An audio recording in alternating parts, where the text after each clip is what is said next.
the men see the women as possessions. If you act miserable, then that's a sin. If you're jealous, that's a sin. A lot of times I felt like these women that were like so excited, it was a show. These girls are just pretending. They're just pretending. These are women who have been bred to live that way. I was told my whole life, this is what you are going to do. This polygamous mom who married her half-brother, she was like, oh my gosh. Yeah, she was like, a polygamous relationship is the happiest relationship you could ever be in your entire life. People that are living monogamy on the outside are so miserable. And I remember thinking, you're sleeping with your brother. Let's just say it like it is. Yes. How could that be better?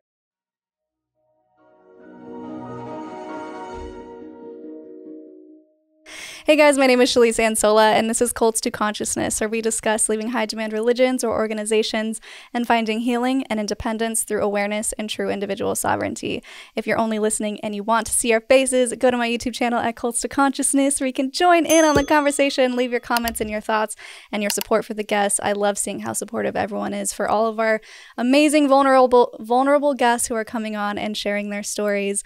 Today's guest, you asked for her not once, not twice, but a bajillion times, and I love it. We have finally been able to make this happen. We did an episode already where I got to ask her a whole bunch of questions about her story, and now this episode we are going deeper into the polygamy, not only polygamy or forced polygamy, but incestuous polygamy of the Kingston Clan, which is part of the fundamentalist Latter-day Saint, aka Mormonism group. Thank you so much for joining us again, Amanda Ray. Hello. Yes, we're going to be talking about incest. A lot of incest. So fun. Oh my goodness. Mm-hmm. There's a lot to, I mean, I was watching so you have a YouTube channel. I was watching your YouTube channel about my family bush, aka family tree, and I was going cross-eyed trying to, like, it makes sense when you lay it out in the tree, but then when you're like, so this is my aunt but also my cousin, and I'm like, hold on. my wires are crossed. Yep. I even get confused sometimes. Yep. I'm like related to these people in multiple different ways because of so many different incests. Like their parents did incest and then their parents' parents. Yeah. If you're confused, don't be afraid, because so am I. And I was afraid when I learned about it. I didn't know till I got a little older. Oh, really? When did you find out about it? So my dad got his third wife, and I honestly didn't even know that they were related till I got a little older. And my mom, so like I've told you this in the last episode, my mom was not born in this. So her getting manipulated into marrying my dad and being the second wife, and then on top of that, finding out that he's been having direction on his half sister or whatever. Like they had meetings that he needs to marry his half sister. She was mad. She was very upset about the whole situation.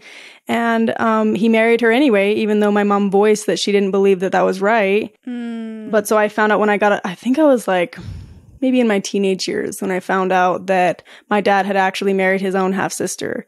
And I was shocked. Like, I could not believe that he would do that. But then I think this was around the time that I started losing a lot of respect for him, because he's definitely a very narcissistic person too.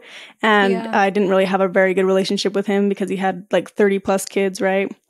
So yeah, my mom did not like, it's like she liked to pretend that never happened. So we didn't really see the third wife's family very much. It's not like rare that happens. Like the leader, I have a video on Paul's 27 wives, and I dissect like how he's related to every single one of them. I believe he's related to, so 3 of them are his sisters and then 2 are his nieces. Oh my gosh. Yeah, it's really hard to find anyone in the leadership, in the leader and his brothers, that aren't married to at least one of their own half sisters, and they have kids with them. And so a lot of people ask on the outside, so is there not going to be deformities because you're marrying so close? And there is. And I think that the first signs of deformity, so I've seen like kids that are born without ears, and like just there's internal issues that they have because of the parents are so close. So then the leader started to do blood testing to see, I don't know how it works because I've never done blood testing, but he did blood testing to see what families could marry what families and not have as many deformities. I don't know what kind of science that is. I don't even know if that's legal to be doing. But I had asked around while I was in the group, did you get blood tested? I've heard that kids are getting blood tested, and they would be like, oh, well, yeah, but it was just to see if we were sick or whatever. I'm like, when have we ever done medical stuff here. Oh. They were doing it to see who could breed with who. Oh my gosh. This is new information, actually. There is a huge wave of infertility in a lot of the men because of so much inbreeding. So a lot of women are secretly getting, is it called IVF? Yeah, in vitro fertilization. Mm-hmm. Because their husbands are like almost infertile. And it's because of the inbreeding. But it's so hush-hush because these men don't want people to know that, I mean, they are their own demise, right? Because of this God directing them to keep the bloodline pure, now they're infertile. So it's a big secret that there's like, I think there's at least like 30 plus women now that are doing IVF that I know of. But that's also interesting because, like you were saying, they don't believe in hospitals or modern medicine, right? So how do they, I guess it's justified because babies are everything, but that seems so contradictory to do that invasive procedure. I've been an egg donor, so I know how difficult it is to do that type of thing. It's really hard on the body and it's painful and there are shots involved and it's very expensive. So, I mean, they're just okay with that, or you said they do it in secret? I think it's very hush-hush because this information is kind of hard to get, too. So what will happen is the man will be infertile, but they'll blame the woman, and it's the woman's fault for not being able to get pregnant. Like, her one job is to be able to create kids, and she can't even do that. So they'll blame the woman, and then I feel like it is a secret that they get IVF. That not a lot of people talk about IVF. They just, I don't know, maybe it's changing over the years, but they do have their clinic where they have an order member who went to school to become a doctor, and I wonder if that's where they do all the IVF or if they actually go out to do IVF somewhere else. But yeah, I think that they make exceptions for things like that. But that's the sad thing, though, is it's like, okay, if we can do IVF to get this girl pregnant, then we're going to do it. But if this woman's like dying while giving birth, then we don't think we need to take you to the hospital. Like, you just need to push a little harder. Oh no. So there's been times where there's been deaths, because they really treat the women like their property. One of the saddest episodes I did was, not saddest, but like the most eye-opening was I did an episode with my cousin Julie. She was the 7th wife of Brother Paul, the leader. She married the leader's oldest son, and she was the 7th wife, I believe. And she had a baby that was dead inside of her, and she had to fight her husband to be able to go to the hospital. And there's been times where women just die because you have to follow the chain of command, right? You have to ask for permission. And if they say no, you're not supposed to go against them.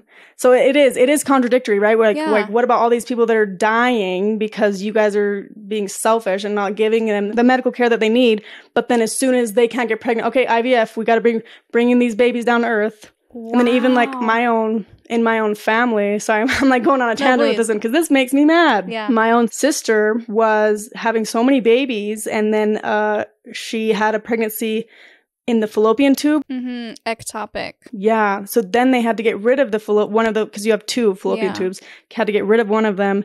And it was like an emergency. They actually did go to the doctor for that one. And the doctor said, I advise you do not have more kids because it could be detrimental to your health. They prayed about it and they just continued having kids. Like, they don't care as long as they're bringing babies to the earth. Right. That makes absolutely no sense that they would put so much stock in having kids, but then not give these mothers the help that they need to deliver safely. Yeah, I think it just feeds into the whole, they're narcissistic men. When a woman's like, I'm in pain, they're like, okay, well, go drink some comfrey. Go, have some herbal tea.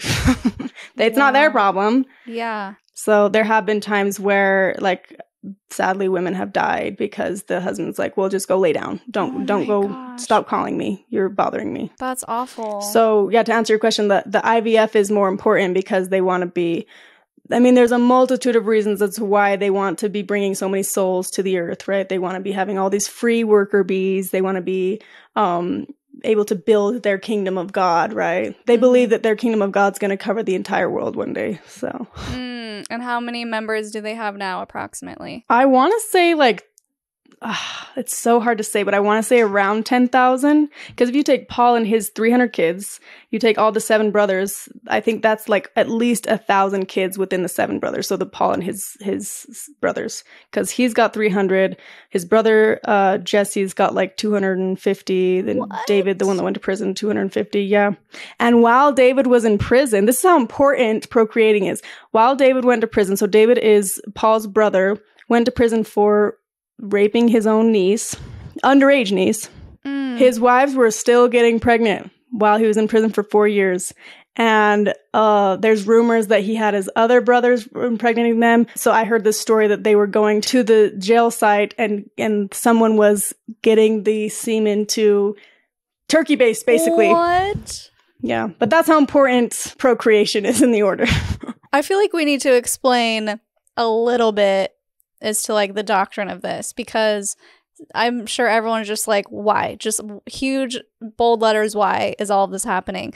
So I can start a little bit because I grew up mainstream Mormon, but with Joseph Smith, he brought about the law of polygamy, and he said, God told me that I have to marry all these women, or an angel with a flaming drawn sword will kill me and you if you don't marry me. And so it's coercive control, right? And if you marry me, your family will be guaranteed a spot in the celestial kingdom, which is the highest level of heaven in Mormon theology. And your offspring will be blessed and all of the things. So this happens, and then they move to Utah. Joseph Smith dies. He's killed, whatever. Brigham Young takes over, establishes Utah. They're in this very isolated place. So this just keeps going and keeps going. And I really think that's the only reason Mormonism survived, is because they were completely isolated. Yeah. And then the government said, you have to stop practicing polygamy. It's illegal. And we will send the troops if you don't stop. So eventually they're like, okay, we'll stop, wink. And then they kind of kept going. Yep. But mainstream Mormonism was like, actually, we kind of do have to stop because we're about to get annihilated by the government. Like all the things that they don't want. So they stop, and then so the fundamentalist groups are born, and they continue practicing polygamy because that's what Joseph Smith said is the way you get to heaven, is you have to practice polygamy. So if you ask mainstream Mormons today, do you practice polygamy? They'll very angrily, as I know I was one of them, say, no, we don't do that. That was outlawed a long time ago. But in heaven, it's expected that you will practice polygamy because that's the celestial law, is you practice polygamy in heaven. So that's how these fundamentalist groups kind of started and broke off. And with yours specifically, I think it's so interesting about the leader and how he's basically worshipped, at least from my outside perspective. It seems like he's worshipped just as much as Joseph Smith, if not more. People are going up and having these fast and testimony meetings, which is when you proclaim to the congregation that you know this church is true. And saying we're so grateful for, what's his name? Brother Paul. Brother Paul Kingston. We're so grateful. I'm so happy that I'm here. All of that stuff. So from your perspective, how did you view Paul and Joseph Smith? Did you view them as equals? Did you view Paul as like the right guy?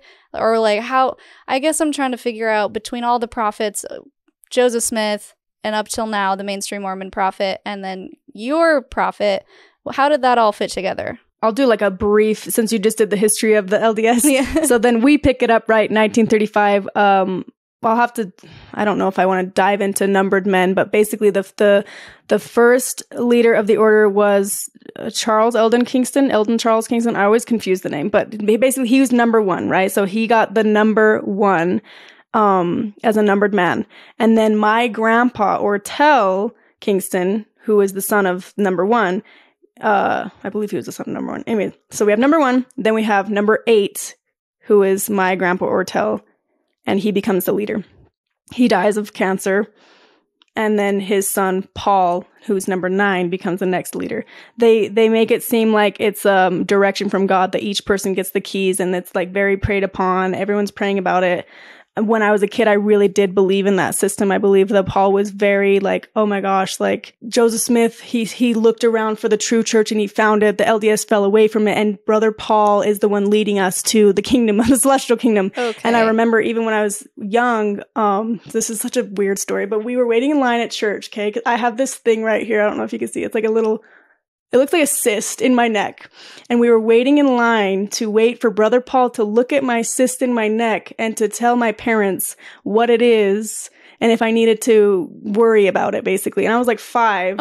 And I remember thinking, oh, wow, so he's like God. Like, he's going to tell me if I'm sick or not. And we had waited for hours for Brother Paul to say, yeah, he like looked at it and he's like, it'll go away when she's older. It's still here.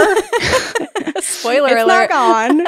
So yeah, we looked at him as he was like, he could walk on water. He could do no wrong. And if someone's talking bad about Paul, they're an enemy. Especially like when people would leave and then talk bad, like they terrible. And I'm sure that happened in your group too. Like when people leave, it's one thing to leave the Mormon church, but then to leave and blasphemize it, how dare you, right? They can leave the church, but they can't leave it alone. The number one thing people say about me from the order, like, why don't you just move on with your life? Yes. Like, why are you so obsessed with the order? It's like, first of all, if you guys weren't still abusing the kids there and forcing and like all the sexual abuse that's going on, I wouldn't have anything to talk about. Yeah. But the fact that I have family there and you guys are still victimizing them, I'm not going to shut up about it. Yeah. So until you guys do better.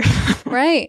No, I agree. So you worship Paul as the current prophet, the true living prophet. Everyone else is doing it wrong.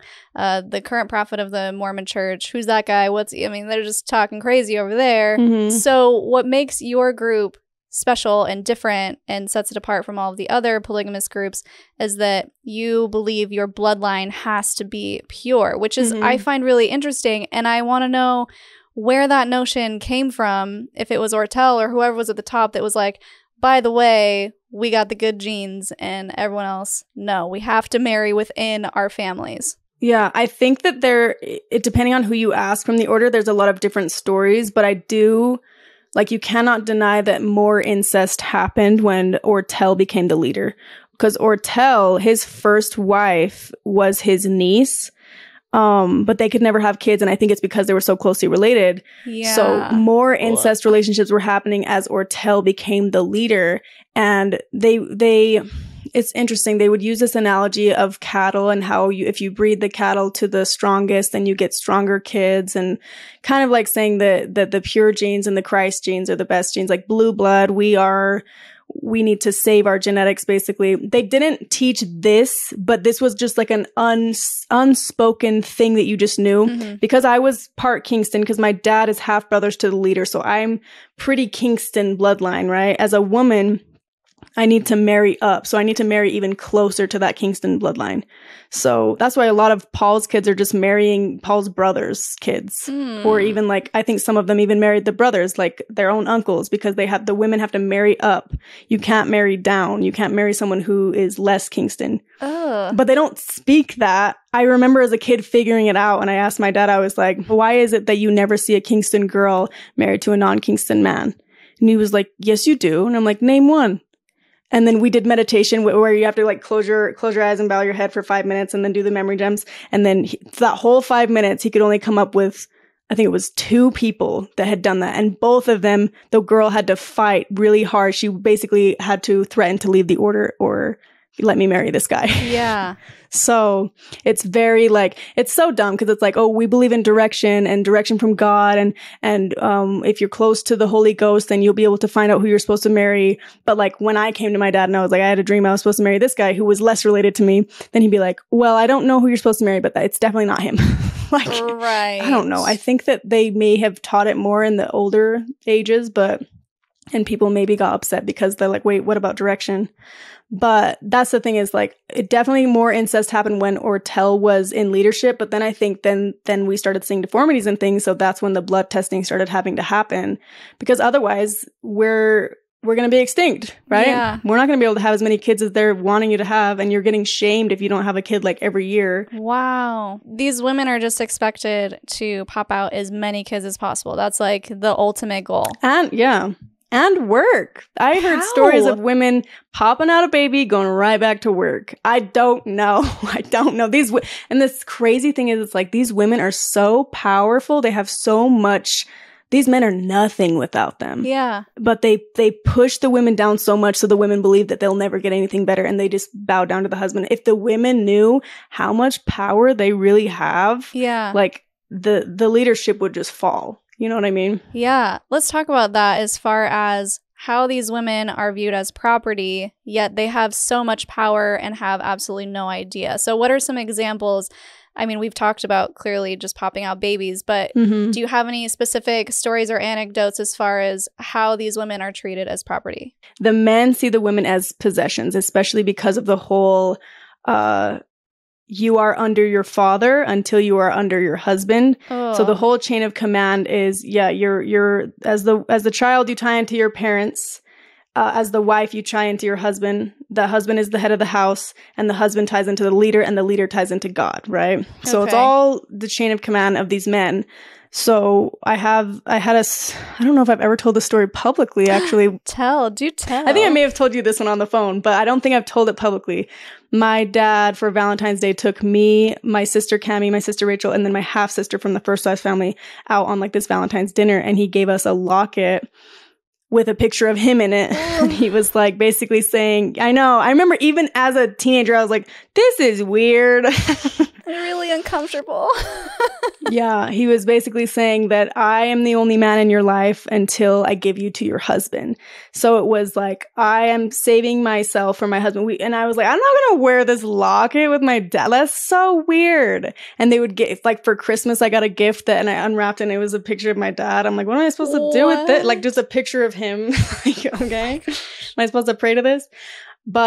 And that was something like you ask your dad for permission, and then when you're married, you ask your husband for permission. And I remember asking my dad, can I get my ears pierced? And he's like, when you get married, you can ask your husband if that's okay. And I was like, can I go to college? When you get married, you can ask your husband if that's okay. So never are you able to make a single decision for yourself, which that's another thing that's really hard when you leave the order as a woman. Making decisions is like, you feel like so overwhelmed because your whole life you weren't allowed to even do that. So yeah, that is a big example of like we are property of our dad and then given to be the property of the husband. Yeah. It's like going from one cage to maybe a little bigger cage with your husband.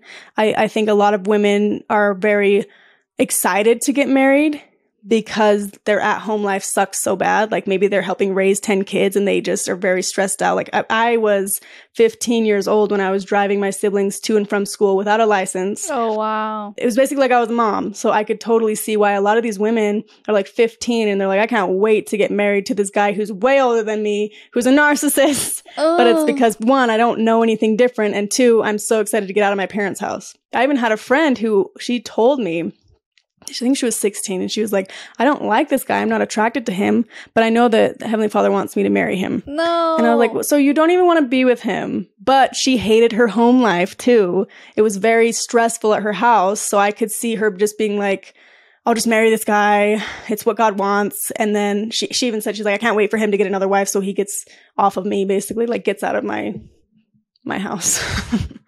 So that's the life. Yeah. There is so much to unpack, Amanda.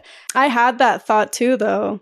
Like literally, sorry, this is my last train of thought on that. Go ahead. I remember thinking, hopefully if I have to marry someone I don't like, then I'm a plural wife and he just comes around like once a month and then I don't have to see him. And that's polygamy, baby. Wow. That's such a dark thought, really. Mm-hmm. And I want to get into how you felt once you left. But first, I want to get a grasp on how deep the control goes. So when you said that you have to get permission for your decisions, do you have to get permission to leave the house, for example, or do you have to get permission to go buy clothes? Because we talked about in the previous episode, you have no control over your own money. It's all going into this mystery bank. Mm-hmm. So how far does the control go? That also ties back into like, what family are you in? Are you in Paul's favorite families? You do get more if you're in the higher up, right?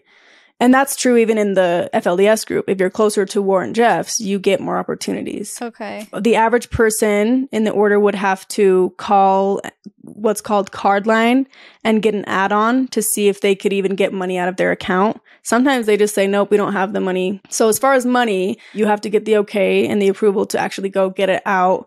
And I worked at the bank, and I was only allowed to give out $500 a day in the front desk, but they had to have a signed authorized slip with an authorization number that said that they were okay to get that money out of their own account. What? Who had to sign it? So they had to get this authorization number that was given to them from Cardline, the number that they would call. It was like 2 people in the order that were running Cardline and making sure that they were getting the authorization so that it can come out of the account. And then you put the account number on and make sure that's coming out of that specific account. And then as far as like leaving your house, like for me as a woman, as a young girl, I couldn't just walk out of the door without them being like, where are you going? You know what I mean? Oh, wow. But it's also because I was a kid, right? Like I had to get the approval if I was going to go, you know. I wasn't really allowed to go hang out with outsiders. My mom would allow it sometimes because she was an outsider at one point, but she would only allow it to happen when my dad wasn't around because he would not allow that to happen. Yeah. But I definitely think that, I know women are controlled a lot more than the men. The women, their education is more controlled. Their body is more controlled. Like you don't get to own yourself. Like also like marital rape wasn't a term. Like that wasn't like you are your husband's when you're married. There's no like, you know, choice in that. So men are controlled too. Obviously, because they want to use the men like worker bees, and you need to work for the kingdom of God, and your money needs to go into the kingdom of God. But men were more allowed to go to school and more free, not like free like an outsider, but more trusted than women, if that makes sense. Mm-hmm. So then when it comes to the polygamy side of things, I want to get your opinion. We talked a little bit about it in the previous episode about how you felt about polygamy. But I just really want to drill in for everybody that it's almost impossible to have a consensual polygamous relationship because there's so much coercion. Mm-hmm. So I want to get your perspective on this coming from the inside and seeing these women that are being married off. And like you said, some of them are excited to be married off because that means leaving home. So kind of paint us a picture as to why they're so coerced into polygamy and why it's not consensual. Okay. I gave the example of someone who's excited to be in this polygamous marriage, right? Mm-hmm. They're thinking they're excited to get out of their parents' home. They're excited to finally be able to kiss, right? They've never been able to do this before. Right. And these women aren't like 30-year-old women who have had experience and are like, okay, I've had education, I've seen the world, and I think a polygamous relationship is good for me. Mm-hmm. No, these are women who have been bred to live that way. I was told my whole life, this is what you are going to do. And the best thing that you can do for God is to not be jealous and to serve your husband, because serving your husband is like serving God. A lot of times I felt like these women that were like so excited, it was a show, because if you act miserable, then that's a sin. If you're jealous, that's a sin. Oh, so I thought a lot of the time, I'm like, these girls are just pretending. They're just pretending. Yeah. But I think some of them were genuinely excited because of all the lies that they were fed from their polygamous moms. Like, it's the best thing that I remember in church, this polygamous mom who married her half-brother, she was like, oh my gosh. Yeah. She's like, a polygamous relationship is the happiest relationship you could ever be in your entire life. People that are living monogamy on the outside are so miserable. And I remember thinking, how eye roll, you're sleeping with your brother. Let's just say it like it is. Yes. How could that be better? But I think a lot of women that were excited had this facade in their brain that their dysfunctional parents put there, and then they get married and they're like, this is nothing like what I thought. The wedding night he's probably selfish in bed. Mm-hmm. And I've heard stories that a lot of these men are selfish in bed. They're not being trained to please a woman, to treat a woman good. So I think the reality sets in once they're married. They're like, oh my gosh, what have I done? But now they're married, and some of them are pregnant by the wedding night, and now they're trapped. Oh, and now they can actually think about it, but now what? So there's that version, right? Yeah. And then there's the version of the ones that don't want to. I have my own family member told me this story where she was basically praying to God that she didn't have to marry this guy. She locked herself in the bathroom on her wedding day, didn't want to marry him. She was going to be a second wife. I think it was the leader, or it was like the leader's brothers. They were like, okay, you don't have to do this, but everybody is out there waiting, and you're going to have to tell them all that you are choosing not to do this thing that we all know the Heavenly Father wants. And she was, I think she was only 15. So when she went up to marry the guy and the ceremony, she crossed her fingers and put it behind her back. Oh my gosh. Like, it's not real. I mean, maybe there is, I don't know. I don't believe that there are any of them that are truly happy because of that whole thing. Like, you are bred to be a servant to your husband. And if you believe that you're happy doing that, some people got mad at me for saying this. I'm like, I think these women have Stockholm syndrome for their husbands. People got mad because they're like, that's not an accurate term for that, blah, blah, blah. But I honestly, when I see how my mom, I kind of think it is. Yeah, how my mom worships my dad, and my dad is such a like narcissistic, emotional abuser, like manipulative. If you believe you're happy, then yeah, I guess you can be happy, but it's a toxic happy. It's not a healthy happy. Right. So, well, like you were saying in our previous episode, it's just they don't know any different, and they've never had a normal relationship to compare it to. mm-hmm. And that's probably one of the main things that I notice across all of these interviews that I do with people is when I'm asking someone, like in my previous episode that I did with Rachel, they had no power, no electricity, and they were part of the doomsday Mormonism sector. And I'm just like, how were you okay? Like, how did you feel about this when Child Protective Services tried to come and take you away? And she's like, well, I didn't know any different. Mm-hmm. And of course I didn't want to leave my family. Just people don't know what they don't know. Right. And so that's another thing is you can't really blame them for not wanting to leave because it's normal to them. And why would they want anything different? Right. And it's like the term anxiety. That wasn't a term in the order. Does that mean that we didn't have anxiety? No. It just means that wasn't a term, as well as abuse. The word abuse I knew of, but when I left the order, I realized that I was abused. But I didn't think that I was a victim of abuse while I was in you know what I mean? Yeah. It's like when you're in the toxic relationship, you don't think it's toxic. And then you take a step out and you're like, wow, that was really toxic. Yeah. But it's like that whole quote, you cannot heal in the same environment where you got sick. It's true. Like, all these people are so sick and they're being fed all of these lies. And these women who are being coerced to marry and like be happy to be married, in the back of all of their minds, they know that they are going to reap the benefits and the blessings in the celestial kingdom for all of the hell that they've endured here. Yes. And that's what keeps them fighting. Do you think if they were atheist that they would be doing that? I don't think so. Right. And I've had multiple conversations with my mom where she was like, well, what are you going to do when you die and you see that we're in heaven and I'm in this, and you know, me and your father are in the celestial kingdom? I'm like, I just have to laugh because I'm like, that is the only thing that makes sense in her brain, that she's enduring all of this. She's like, after I endure all of this, I'm going to reap the benefits in heaven. And I've gone back and forth with her like, okay, so a drug addict could say the same thing. Well, I'm enduring so much hell with this addiction that God is going to give me blessings. And my mom will roll her eyes and be like, that's not the same thing. I'm like, how is it not? Yeah. They're both unhealthy things. It's the righteous suffering. It's, I'm doing this for a purpose. Because if they didn't have a purpose, they would have to admit that everything they've been doing is wrong and damaging and abusive. And it's too hard to admit that what you've been buying into and what you've been giving your entire life to is for nothing. That brings up a question, and I'm wondering if you know of anybody in your group in the order who has actively deconstructed Mormonism as a whole while they were in the group and realized that it's all a sham.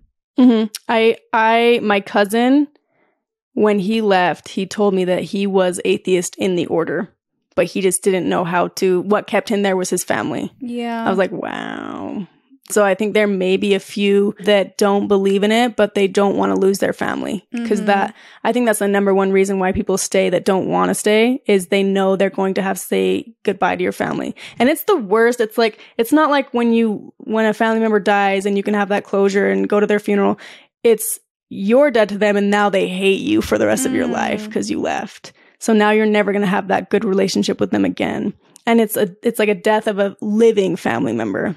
Yeah. Which is so hard. I'm sure maybe you have experienced that with, I know that some Mormon culture is still kind of like that, where it's like ostracize the family member, which is like, it's, you can't even describe that kind of like, you never get the closure, right? Like, Yeah. I don't know if I'll ever get the closure from it. Because at one point I had somewhat of a good relationship with all of these people, and now I'm just this terrible Satan. Yeah, you're led by Satan. They literally believe that you're being led by Satan just because you're speaking out and shedding light on all of these horrible things that they believe are sacred. And that's where the juxtaposition comes in, and where it's hard for people to understand it, because they're in this bubble of information control. They're only fed the information that the leaders want them to have access to. And even like you were mentioning, the personal revelation thing, pray about it and ask God. But if you get the wrong answer, then you did it wrong. So you're still confined in this space over here. And then you have someone on the outside, and you are taught to believe that anyone who looks at other information, any information that makes the church look bad, anything like that, they are being led by Satan. And the only purpose of all of that, quote, bad information is to bring down the one and true church, the only church upon the earth that is God's true church. And they are taught that you have to demonize those people, not just cut them out, not just not talk to them, not just smile and wave, but literally cut them out, because it will jeopardize your own salvation. And that's what's so manipulative about it, because it's not just, they might tempt you to drink coffee. It's, they may affect your position in heaven when you die. And again, if you're going through all of these sacrifices and these horrible things, and you're only doing that because you get a better place in heaven when you die, of course you're not going to talk to your family member, because you've been through way worse. You've done way worse things in the name of your salvation. And that's what some people don't really get, and they can't get a grasp on, is, I don't understand why you cut off your family. That's your own kid. Why would you do that? But you really can't understand it until you understand the logic and the mindset behind someone who's indoctrinated to believe that every single action that they have on this earth is to build up a kingdom in heaven. Right.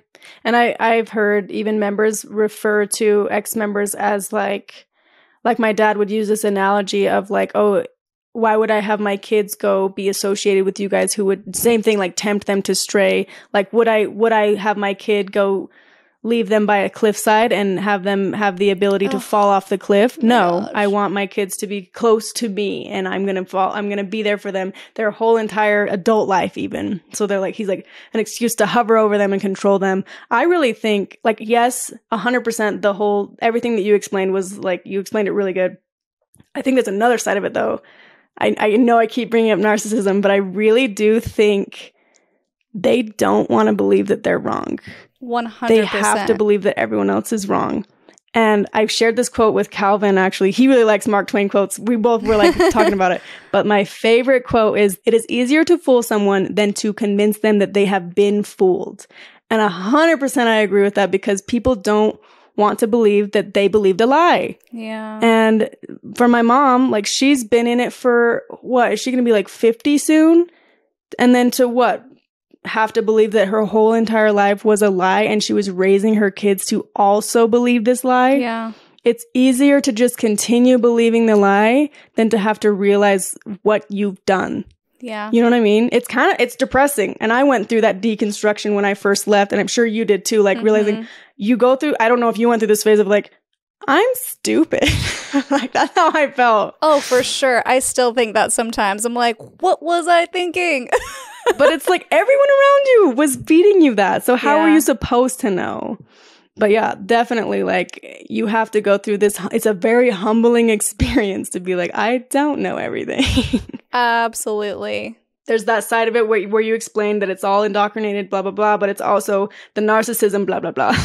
Well, it's the God complex. It's, we know better, and you don't have all of the answers.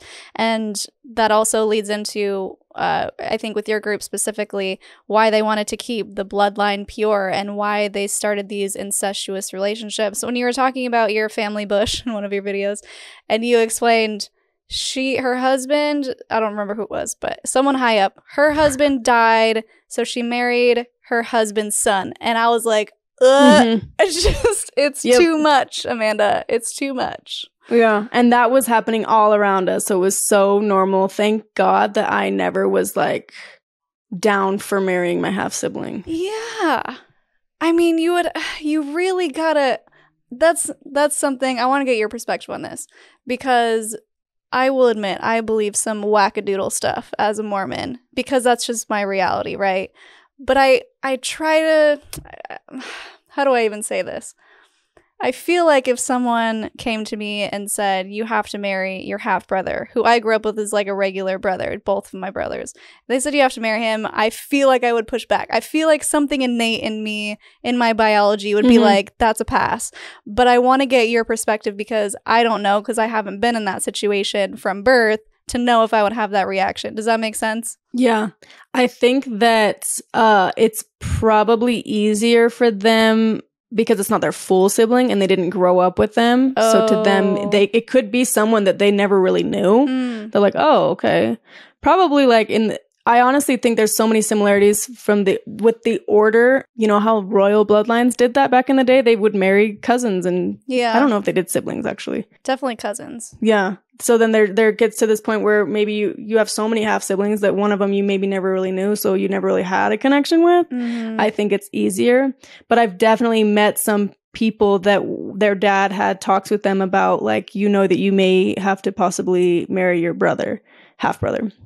And they were like, oh, no, because they were pretty close with all of them. Yeah. So I think there is a difference with if you grew up with them as your brother versus you didn't really grow up with them as I don't know. But yeah, for me, I was like, no.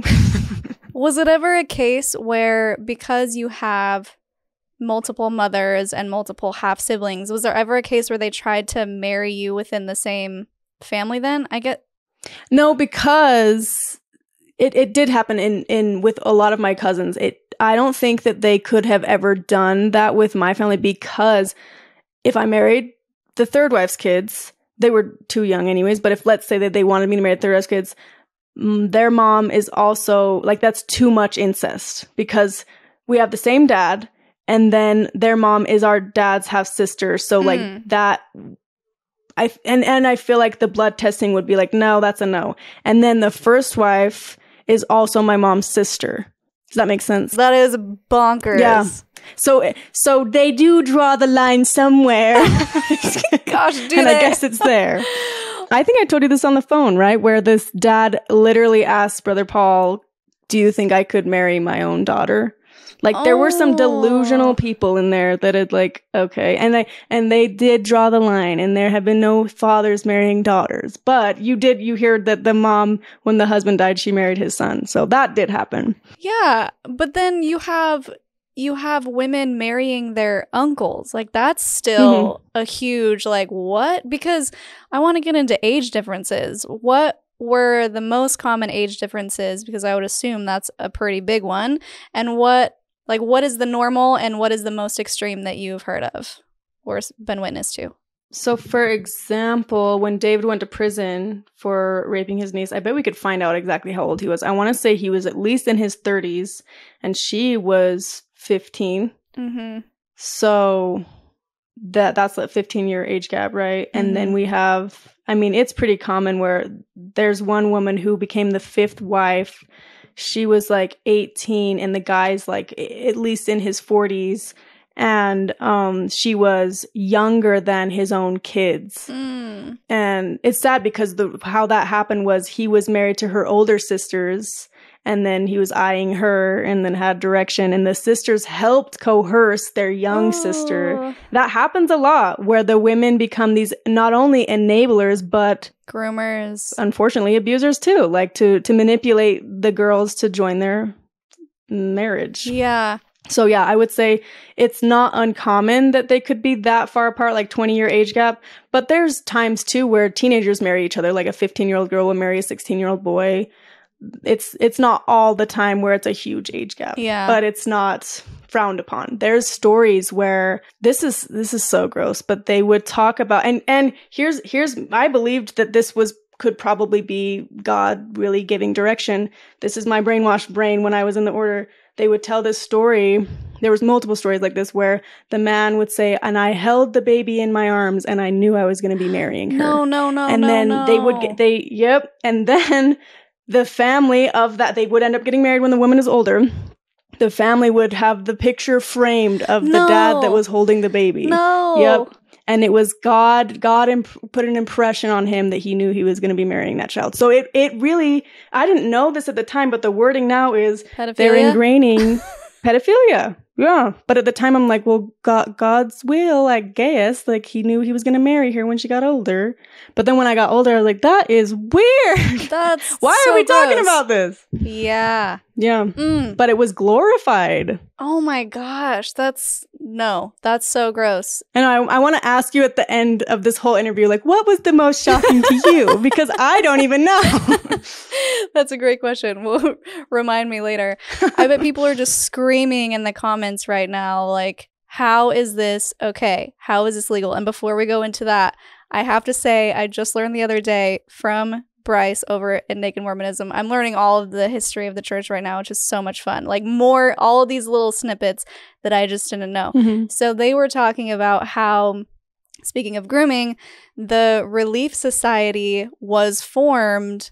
So it was this group of women that would help groom the girls for Joseph and the higher ups. Yeah. And he said that it was called the Relief Society in the way that you would imagine in a sexual way. Why Relief did they Society. Keep that name?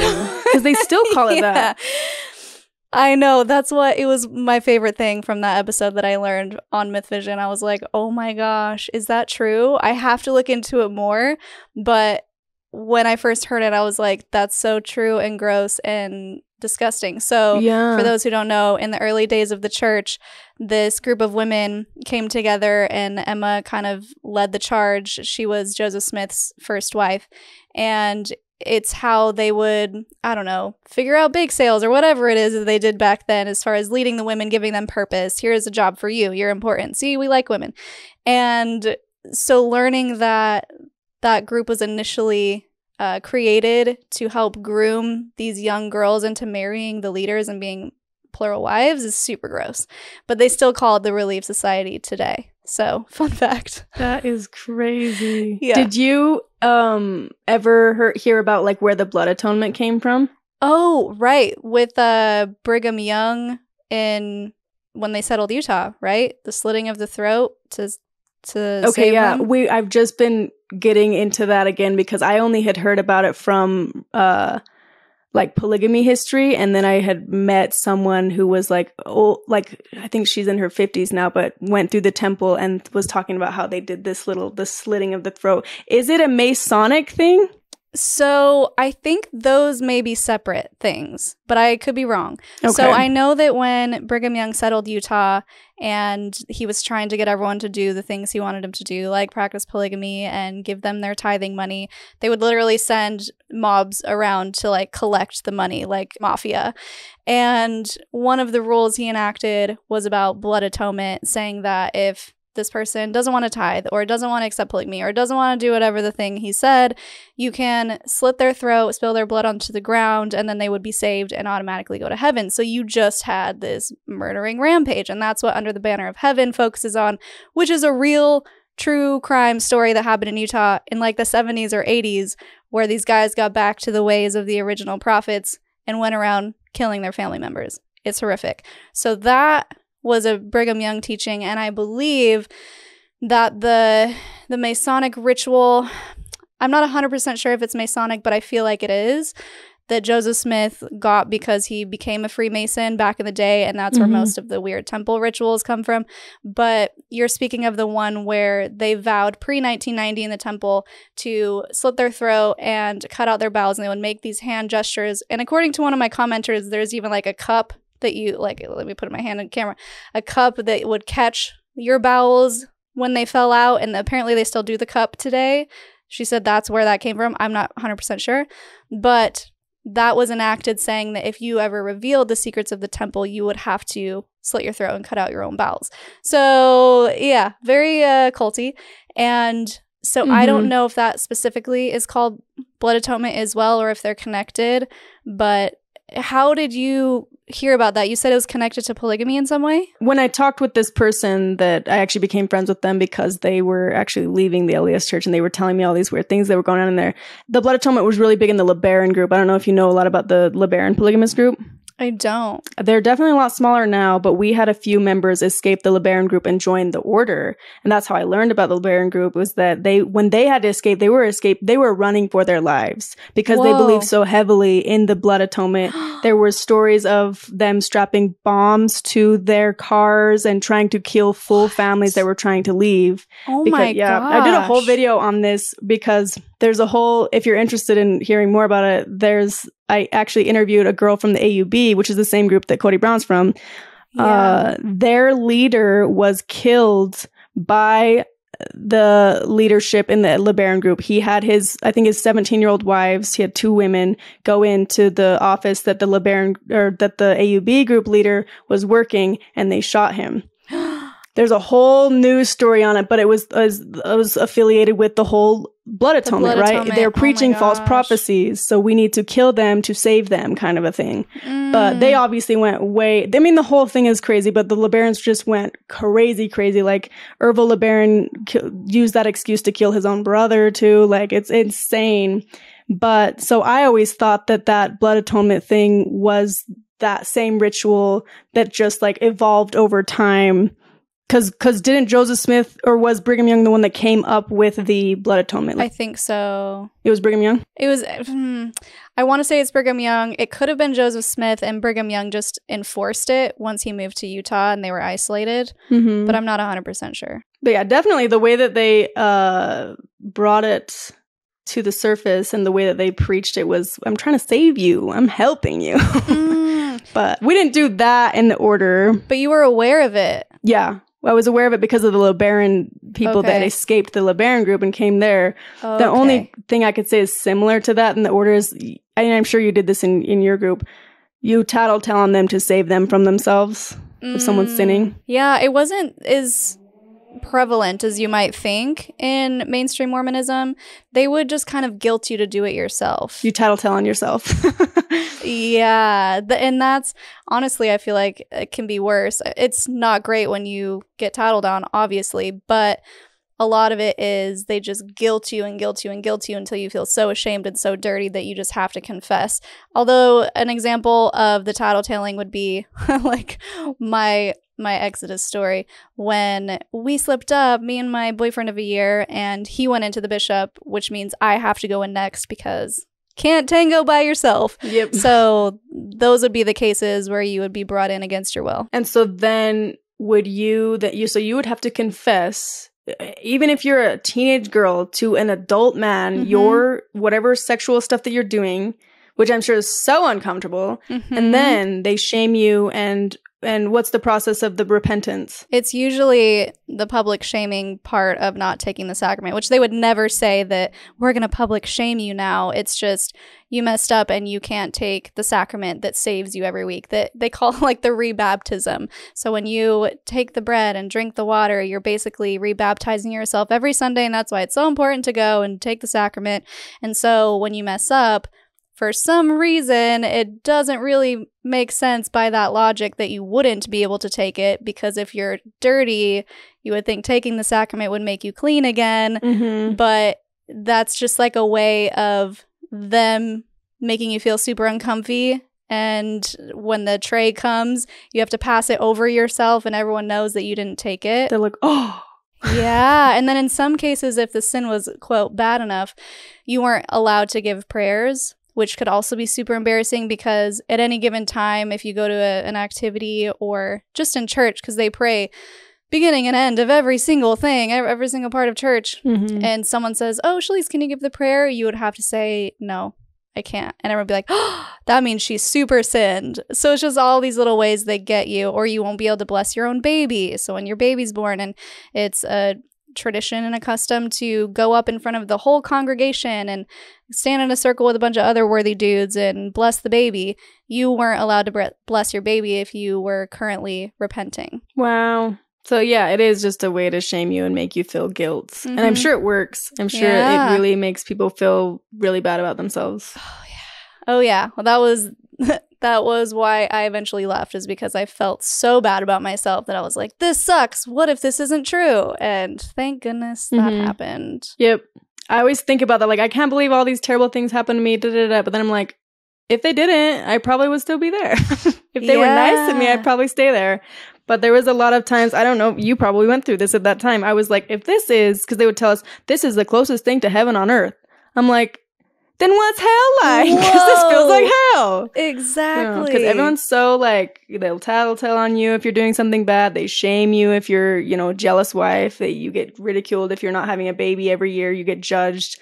And it feels so toxic. So then it's like, well, I'll just try my chances out in the real world because I don't like it here. Right. It can't be worse than this. You have to be pushed to your breaking point in order to uproot your entire life. Otherwise, why would you? If it's a little uncomfy, you're just going to deal with it, because why rock the boat if you're going to be disowned from your family, you have no money, no resources, no help on the outside. Of course you're going to stay in. And I want to talk about the whole being forced to give birth to a bunch of babies thing, because I think that's also a really important part of why it's so hard to leave polygamy once you're in it, because I'm assuming you can't use birth control, right? Okay. Definitely. It's frowned upon for sure. Like, you are stopping babies from being born. And the whole point is, like, as soon as you get married, you need to bring those spirits to the earth, right? You get married and you're probably young. I mean, if they're marrying girls as young as 15, you probably have your period and you get pregnant immediately. And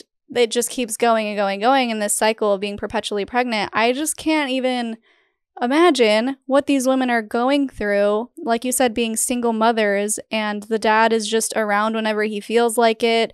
They can't, I think in one of your videos you said, because they're not married on paper, they can claim all of these dependents and get food stamps. And is that a big part of how they get food? Yeah. I mean, a lot of these women are working for like next to nothing, right? So, and they're paying their husband rents, and the kids are paying rent. No, wait. The kids are paying rent? Yep, which is illegal, right? Like, you have to provide room and board for your child. You can't force them to be paying rent. So there were kids that were there were 5 kids in a room sometimes, and each one was paying like $300 a month to their parents. And they're minors. Yep.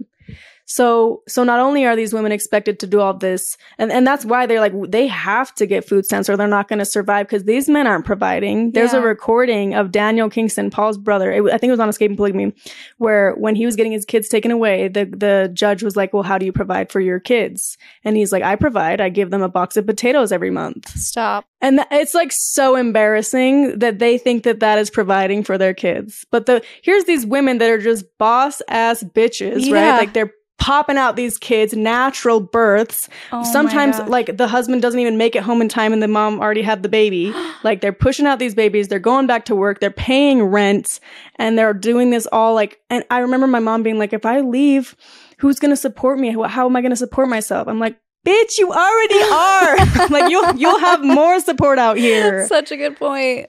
There's so much expectation on the women, but yeah, having a child every year is one of the biggest things. Like, they don't say, hey, you need to have a baby every single year, but like that whole shame thing, you will be shamed. Like, you'll be asked, like, how come you waited 2 years to have a kid? Were you having complications? Oh my gosh. There will be meetings and things like And I have heard of sometimes where they do birth control, but then they get ridiculed for it and they get scolded for it.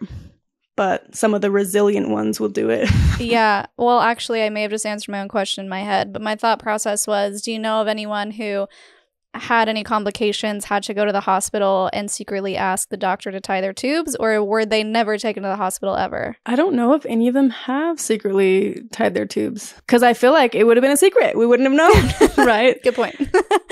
Really good point. There was a story, actually, I talked about on Culty Cup of Coffee, where the woman wanted to have kids really bad, but she was warned by doctors that it could take her life, and she did it anyways, and then it did in turn take her life. Oh, no. But she was in a family where some of them were supportive of her not having kids. And there were people even offering like, we'll take your eggs and we'll figure out how you can have kids. But ultimately, I really do think there was pressure for her to have her own kids. And then obviously like the motherly instinct of people do want to have kids as mothers. Yeah. Naturally, some of us, right? And you do get shamed if you can't have kids. You do get shamed. They treat it like you did something wrong and you need to go pray about it or something. That is like the number one thing. How do they feel about miscarriage? Is that talked about at all? Are they shamed for those? Yeah. Well, I mean, again, I think it does depend on the family that you're in, but it's definitely the woman's fault. Like, what are you eating? Are you not having a healthy diet? Like, let's figure out why you can't carry a baby, why you can't do your womanly duty, right? So they're shamed for that. And then also, I did just want to briefly mention this. How many kids do you think is the record of the most kids in the order to one woman? To one woman. Well, if you're starting at 15, maybe if you're lucky, you have 30 years of child. Not even. I don't know. My instinct, like normal, the most I've ever heard of is maybe 15, but I just know that that's super low. So just give it to me. I believe it's 21. Whoa. 21 kids to one woman. Yeah. How? And I think it's because you start at 15, right? And then you just boom, boom, boom, boom, boom, boom. And some of these women are still having kids in their 40s. Whoa. Because they're just trying to bring those souls to the earth. Yeah. So, but I've also heard, I just did a live with my FLDS friend on Sunday, and she said the same thing. Like, I think it was 2021 to one woman, which I think that is so unhealthy, because you hear the statistics of like childbearing, and if you don't heal fast enough, right, and in between, that's not healthy for your body. That can take years off of your life. Right. But they don't have that knowledge there. And I think even if they were given that knowledge, they wouldn't believe it. So they're just going to keep having kids regardless. There are Irish twins. You know what an Irish twin is? No. It's where you have two kids so close together that they are the same age for like a month or two. Oh my gosh. There were Irish twins in the order. That's how fast they were getting pregnant. Oh, these poor women. And just thinking that that's their only option. It reminds me of Saturday's Warrior. Did you ever watch that movie growing up? The Mormon? Yeah. So we grew up on that. We watched it all the time, and it's super cringy. I wonder if I can insert a clip so everyone can see it. But basically, you should. It's about this family who they already have like 12 kids or something. And the mom is like, we're going to get pregnant again. And the oldest is like, oh my gosh, mom. And he's getting bullied at school because everyone's like, oh, you have all the brothers and sisters. And he's like, I don't want any more. And the whole movie is centered around this little girl in heaven who just wants to come down. And she's like, Jimmy, please let me come down. Like, I want to be your baby sister. And then eventually his heart is softened. And the mom has the 13th kid or however many. And then everyone's happy. And the premise is basically telling these people who are in the Mormon faith that there are these spirit babies in heaven who are just dying to occupy a body, and it's your job to bring them down to earth into the one true covenant until everyone's eventually Mormon, because you had all the babies in heaven. You just decided we're going to be the ones to bring down all the spirits from heaven so that they're in the right religion. Come on, Jam, let's go. Don't forget your promise. Jimmy, please. Hey, Flinders, no Flinders. Come on, we got to go, Flinders. You'll never find it here, Flinders. Believe me, I'm your friend. Jimmy, oh Jimmy, don't listen to them. How can they say they're your friends if they take you away from your family and home? They'll leave you alone in the end.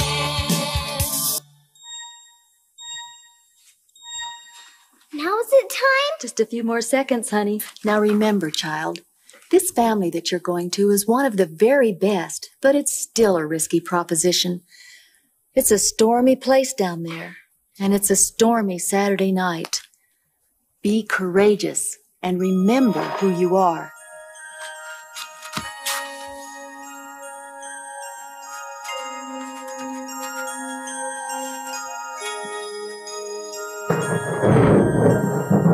I love you, Emily. Yep.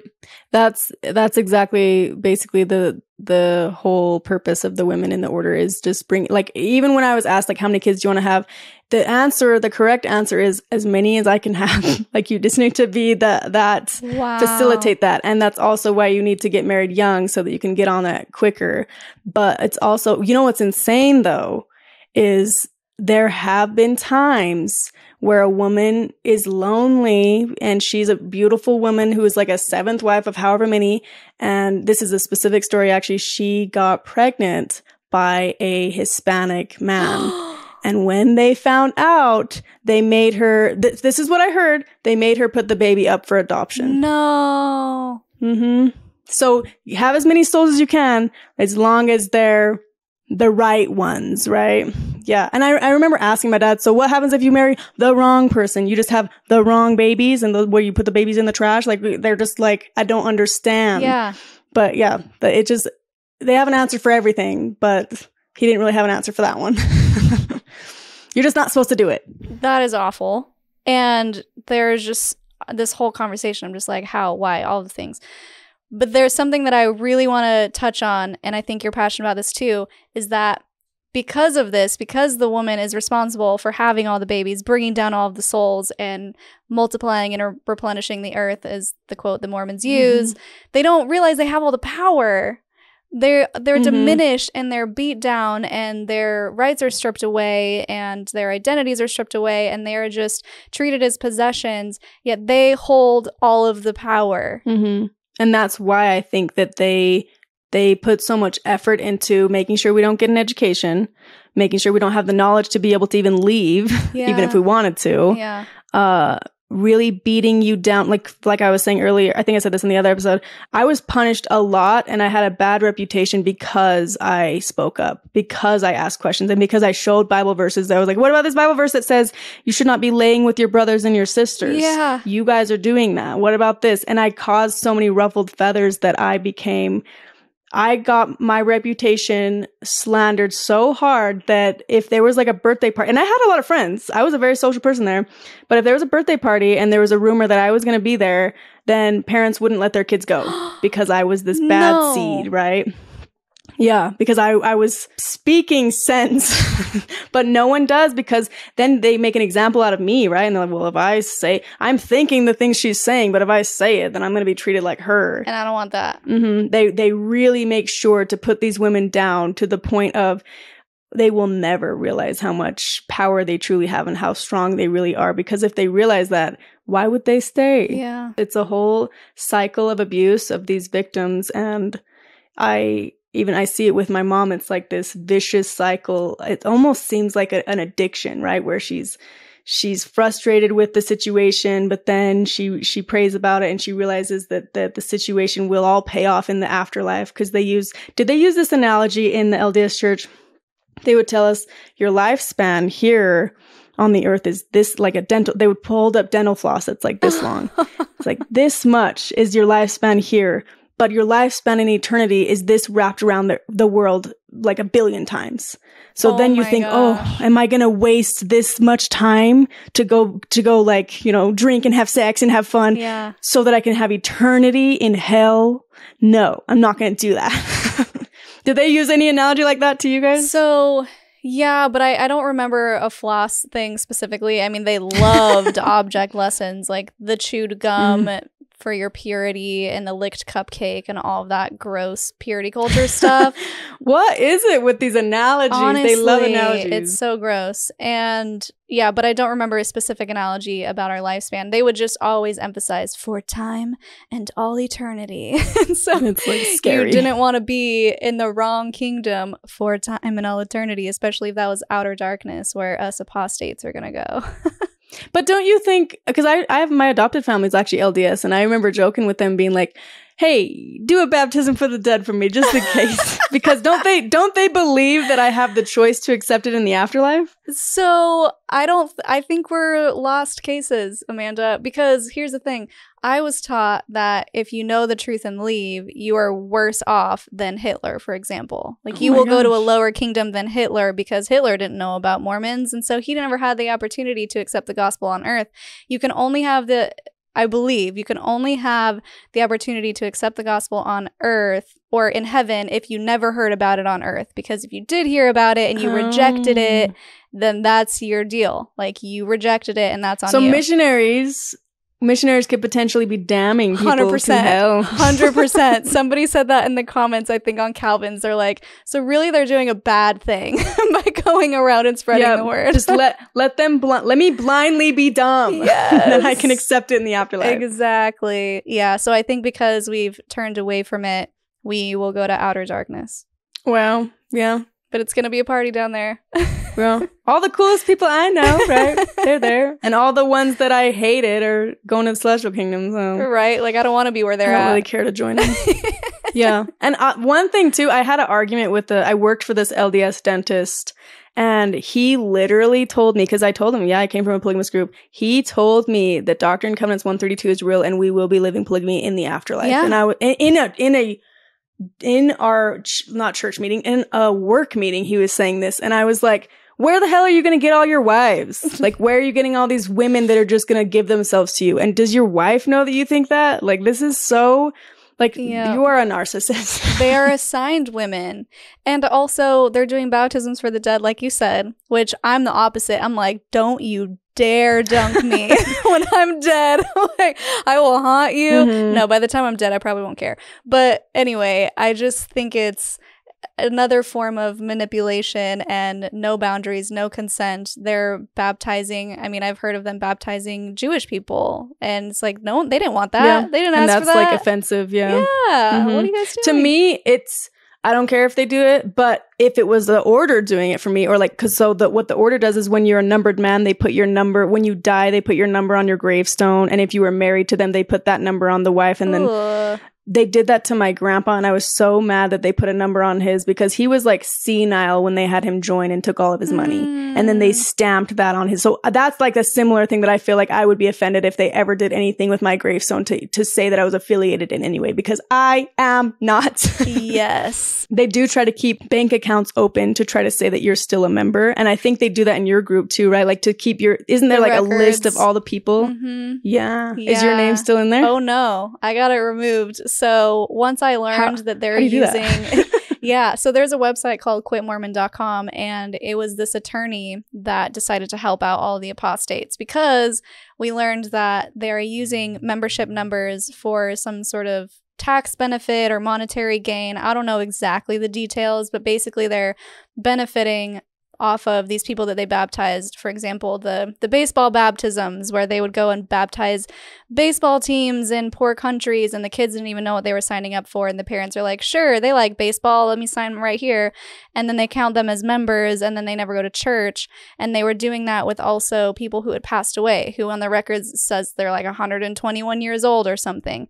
And so I was like, oh hell no, they're not going to benefit off me anymore. So this attorney, he figured out this website where you just input your information and it drafts a legal document, sends it to the legal department of the church, and they have to remove your records because otherwise they don't really have to do anything. Some people have had success going to their bishops and saying, hey, remove my name. But a lot of times that doesn't happen. And the fact that, by the way, this was in 2020 when I finally decided to do it. And I got something back 3 months later. That's how backlogged they are. That said, oh yeah, sorry, you have to have this notarized. Like now they're making us jump through so many hoops, and it's just insane the lengths they will go to keep people on the records. So I had to go to a freaking notary to get it signed and then send it back. And then I got the thing saying you are officially removed, and I celebrated. Wow. It's almost like it seems like they just want it to be harder for you. They want you to have to work for it. Yep.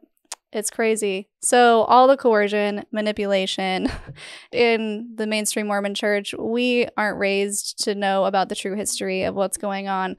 We don't know about the craziness of the actual truth of polygamy with Joseph Smith and the coercion and everything. And so I just tell people, like, if you want to be Mormon and it brings you peace and joy and whatever, that's great. Just know about what you're signing up for. Know about the religion that you're giving your money to, because it's not just somewhere you go on Sunday. you're giving your time, your effort, your resources, your talents over to this organization that's not really using your money for any good. Yeah. They have billions of dollars, and yet they're asking for volunteers to do literal landscaping at the temples. Like, I just saw something from Mormon Stories, John DeLynn posted it, or they're looking for volunteers to do yard work at the temple. And I'm like, you have billions of dollars. Do it yourself. Yeah. It makes no sense. They're just trying to scrimp out where they can, where they know they can. Yeah, and I'm not for it. Yep. I'm not for it at all. So is there anything else? We've been chatting for a while, and I love it. We could go on forever. Is there anything else that you want to kind of button this up with as far as the polygamy, the incest, all of the crazy stuff happening in the Kingston group that we haven't covered already? I mean, we covered the majority of it. I always feel like I think that that's one thing that the LDS and our group have in common. Well, we have a lot in common, but that whole like, where is my money going thing, that like, I wish there was an easier way to explain the banking system, but I feel like, I don't know if I even have time to explain it all, but there's so much where I agree with you. The reason why I didn't join the LDS was because there's no transparency. Yeah. You have to dig to find the truth. And if there was more transparency and there was more accountability, I would have more respect for that, because I just left a cult that I had to sift through all the lies to find the truth and to find out where my money was going, why we were forced to put our money in this bank account and forced to sign a 10% form every year. So I feel like if these religions would just be more transparent and more honest, there would be, and be held accountable, like they're wanting us to be held accountable, right? Then they should also be holding themselves accountable, like lead as an example. But I think that that's all they have to do. But they don't want to do it, and they're running from it. Yeah, we did have some questions about the banking. Let me see if I can pull one up just so I can give them a little bit of airtime. Yeah, Brick says, have her explain the job payment and banking system. It's wild. Angelica said, please try and describe the banking and how that works from the order. So people know that there's some shady stuff going on, but they don't know the inner workings. We covered it a little bit in the previous episode, but if there's any specifics that you want to mention about that now, feel free. Yeah, it's so hard to explain to someone who has never been raised in it, because like when I was trying to explain it to you, I was like, I can't say card line, call card line, get an add-on, because this is verbiage that only the order knows of. So to try to simplify it, but I think one of the most shady things that they did with that banking system was obviously like sometimes your bank account number wasn't even going up and you weren't even getting paid, and then you would go ask, hey, how come my statement says the same amount from 3 months ago? Yeah. And then they'd be like, oh well, you didn't know that when you work in this area, then it's for free. You didn't know that? This happened to even some of Paul's own daughters. They were like, wait, I didn't know that they were working like in the kitchen at the school. And they were like, oh, you didn't know that if you're working in the kitchen, it's for free? They're like, no, because I wouldn't have been working here. Oh my God. And they're like, well, now you know. So they did stuff like that. But then I think that one of the things that bothered me so much was that whenever there was like a discrepancy, like someone saying, hey, my money should be way more increased than it is, then they would say, at the end of the year, there's a surplus, or the end of the month, if there's a surplus, we put it into what we call a back account. It's your back account that goes into your savings so that you don't touch it, and you just work on your surplus goes into that back account. And so it was their way of describing, like, you would say why. They'd be like, oh, it's to help you save money. It's to help you, put it into this account for future reference. Like, they had all these reasons as to why the back account existed. But then when you would ask, can I see my back account? How much is in my back account? Can I draw out of the back account? And I personally did this. Can I withdraw from my back account? And this is after I had my bad reputation. They said, you don't have a back account. I'm like, but okay, so my whole life you were telling me about this back account, and now, and my whole life, my account never went over a certain amount, and now you're telling me that there is no back account. Oh my gosh. What? And they're like, yeah, I feel like I would need a whole episode to explain the banking system, but it's basically them in control of your money. You don't have debit cards or credit cards, really.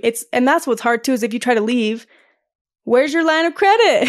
You have to start fresh in the new world, right? Right. I didn't even consider that. Maybe we'll do a whole episode on that. I know. Talk about the crazy financial stuff, because even the mainstream Mormon church is doing crazy stuff. So yeah, there's a lot. But before we close up, I wanted to answer some of these other commenter questions.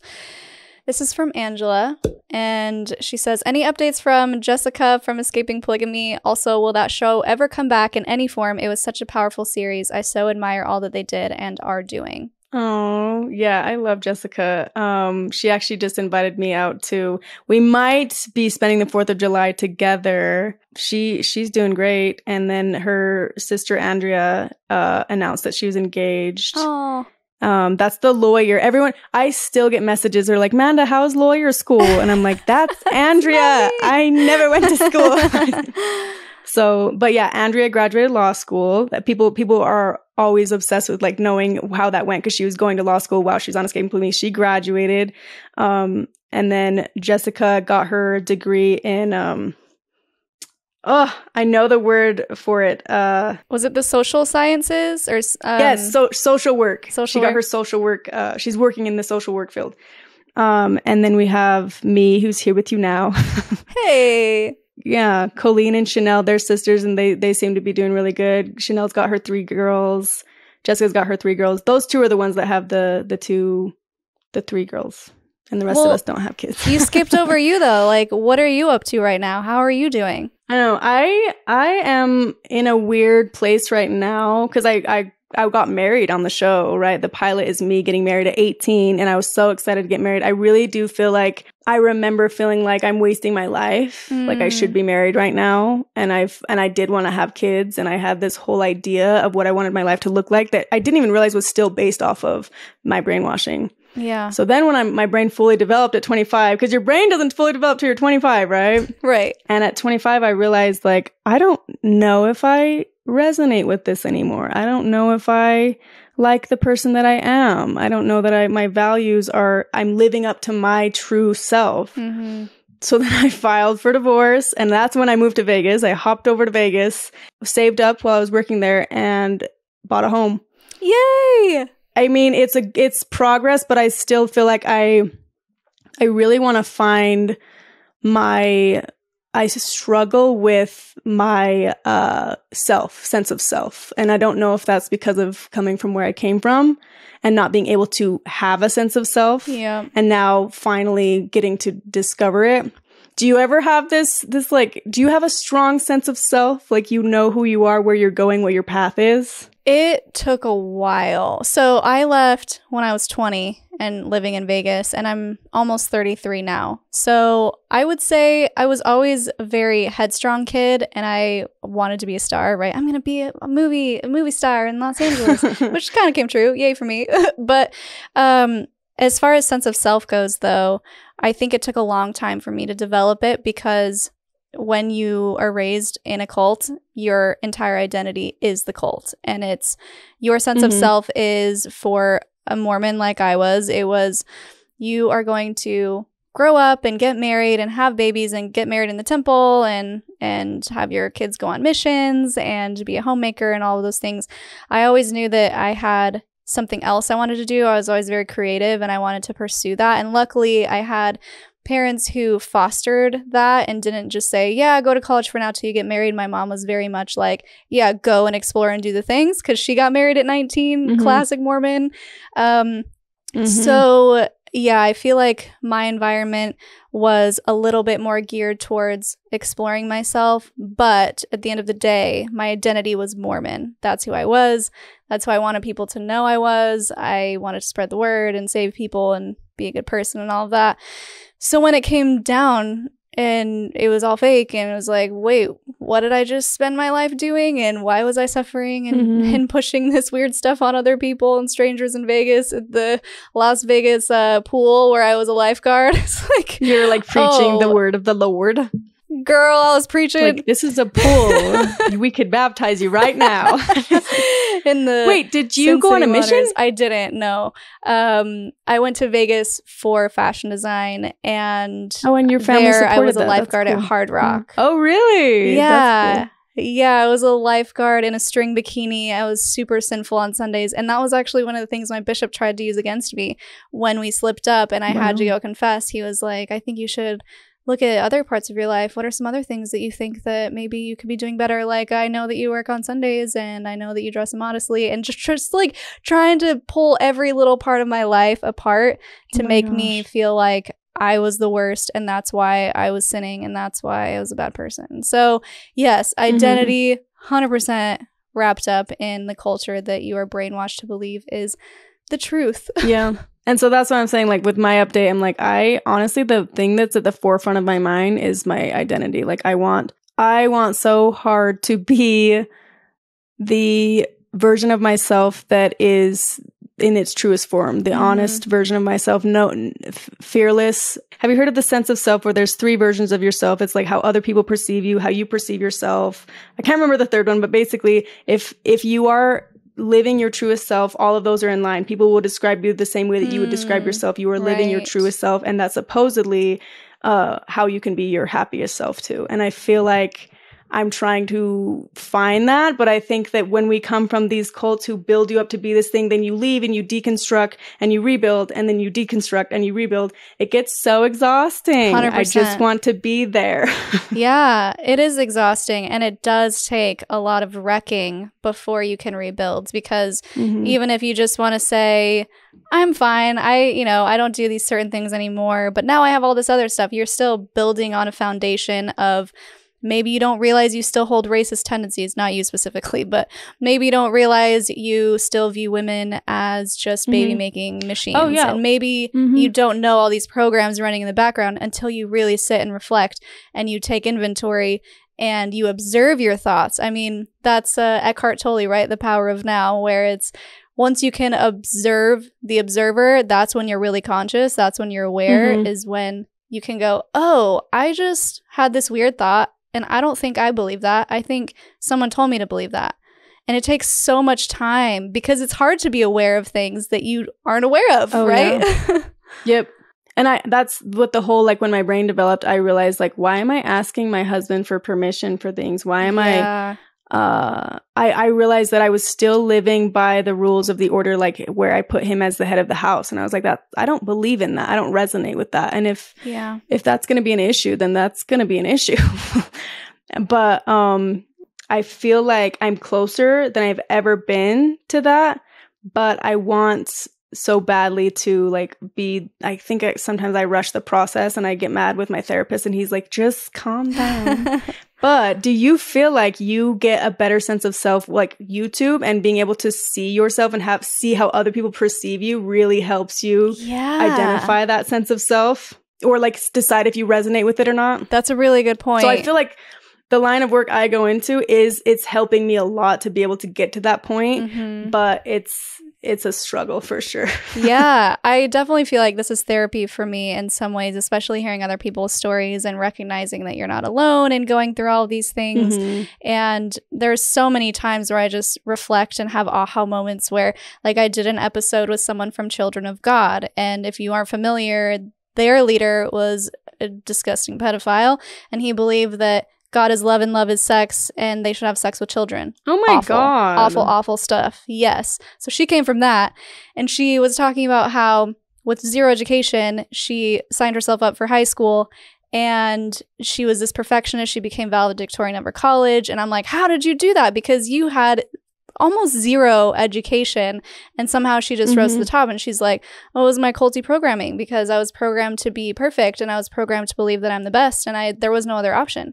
And I had this aha moment where I was like, oh, I feel like that's me too. Like, I was programmed to believe that I had to be perfect and that I had to be the shining example of what a Mormon should look like. And I need to be this light so people will come and ask me, what are the things you're doing? And I'm like, here's the Book of Mormon. And it's just all these things kind of come up, but it's something that I never would have really been conscious of unless it was reflected back at me. So 100% this YouTube channel has been really helpful. And I just love what you're doing too. You are just shedding light in all of the dark spaces, and we are like culty sisters in crime. I know, I was gonna say we're coworkers. Just kidding. Yeah. Working for the same thing. Same mission for sure. And you're so much fun in your videos. I'm just like cracking up some of the stuff that you're saying and the faces that you make. I'm just like, I love her so much. Like, some people think it's not like professional. But I think, I mean, you probably go through this too, where it's like, you have to laugh and make jokes about it, or you're going to just keep crying about it. Like, and sometimes it's therapeutic and it's okay to laugh. People, yeah, of course, giving respect and holding space for those dark conversations is a thing. And I can't laugh through all of my interviews, but there are spaces where you can bring light and joy into it, because like you said, if you don't laugh a little bit, you're going to cry. And sometimes laughing is the best medicine, not to like gloss over anything in toxic positivity and all of that, but just to be able to look at yourself and be like, wow, I was kind of dumb for thinking that, and that's okay, and I'm a little silly, and things happen, and you believe some weird stuff too. Let's laugh about it and compare notes. Yep. Like, it's okay to do that sometimes. Right. I agree with that so much. And it really is. It's therapeutic to be able to just laugh about it and resonate with other people that are going through the same things. Yes. So it's crazy how similar our stuff was, but we grew up completely different worlds, different lives, but very similar. Definitely parallel lives. We were kind of like on either side of the same track in a way. So I have one more comment from Shayana, and I hope I pronounced it right. Love, in capitals, Amanda, and I'm sure it'll be a great show. I'd like to know if there are any dedicated resources for former polygamy members, like education, therapy, network, community of supporters. And I know you got one, so let's drop it. Yes. It's the Holding Out Help. I always have them in the description box in all of my videos. They're the ones that helped me when I first left, and they do have, I believe, 2 therapists now, and I got free therapy from them for a while. And they are now offering other therapy, like they do EMDR. They offer, like, I think they offer neurofeedback now. They're getting very advanced with the therapy that they're offering. They help with resources on, like, if you need help getting healthcare, applying for jobs, like just the basic stuff that you don't know. You don't know when you're leaving a cult. Like, you don't know how to apply for a job. You don't know how to, some of us don't even know how to do our taxes because we have the tax lady in the order doing it. So signing up for a bank, all that stuff. So Holding Out Help is a really good start for someone who is needing, you know, kind of just a gauge. And some they do help some kids to like get adopted into families if that's something that you're interested in too. So that's the Holding Out Help is, I'm always like, this is a good resource. And I also do have, I forgot to mention this. I do mystery art on my website, and 70% of the profits actually do go to Holding Out Help. I used to do auctions every year, but now we just have the website up. If anyone ever wants to purchase art done by me, if they do the mystery art on my channel, you like get a, you don't know what you're going to get, but it's a mystery. But 70% of that goes to Holding Out Help. And it's kind of my way of like giving back to them because they helped me when in my darkest hour, right? Yeah. Oh, I love that. I love that question, though. I love that so much. We'll put all those links in the description below. Make sure you go check out Amanda Ray's channel. And I'll put that also in the description. And Amanda Ray Grant on Instagram. And real quick, do you have that sassy statement, that Linda Listen statement before we go? What is this? The sassy statement. All I can think of is just like, don't boink your sisters. Like, stay, like, I just don't know why I have to be even saying that, but like, there's so many fish in the sea that you don't need to be doing that. You don't need to be doing that. Don't boink your sisters. Yeah. My dad, yeah, he's still doing that. Oh my gosh. I can't do it because I can't tell him not to because it's in the name of the Lord and you can't tell him he's doing anything wrong. But basically, I like to live by the 2 rules. Treat others how you want to be treated. And also like, don't tell other people how to live their life unless it's hurting someone. Like, don't get involved unless they're hurting someone. Oh my gosh. That's the only 2 rules I have in life. Yes. Well, this has been amazing. Thank you so much for taking the time to come on here with me and share all of your wisdom and cringy stories. I think the worst part, you said, what is the most shocking thing? It would have to be like claiming the child as an infant. That is disgusting, and I'm not okay with it. And Oscar wants to join us. If anyone else wants to support the podcast, it would mean the world if you could become a patron at patreon.com/cults2consciousness. If you like this episode, you're definitely going to want to check out this one, the previous one we just did with Amanda, and we can link another one to one of our other fundamentalist groups. And until next time, follow your highest excitement, be conscious, and be well.